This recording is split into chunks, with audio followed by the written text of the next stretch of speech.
একটি mobile phone নিয়ে এক কিশোরের সঙ্গে এক যুবকের কাজিয়া। নাতির সঙ্গে কাজিয়ার খবর পেয়ে ঘটনাস্থলে উপস্থিত দিদিমাকে রড জাতীয় কিছু একটা দিয়ে আঘাত করা হয়। জিএমসিএইচে চিকিৎসাধীন অবস্থায় দিদিমা হানুফা খাতুনের মৃত্যু হয়। ঘটনাটি নগরবেড়ার রঙ্গেশ্বরী এলাকার 22 নভেম্বর গ্রামের যুবক বাহারুল ইসলামের সঙ্গে হানুফা খাতুনের নাতি আশরাফ আলীর কাজিয়া বাঁধে। একটি মোবাইল ফোন নিয়ে কাজিয়ার সৃষ্টি।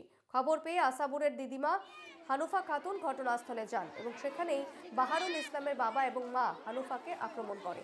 অবশেষে চিকিৎসাধীন অবস্থায় মৃত্যু হয় হানুফার।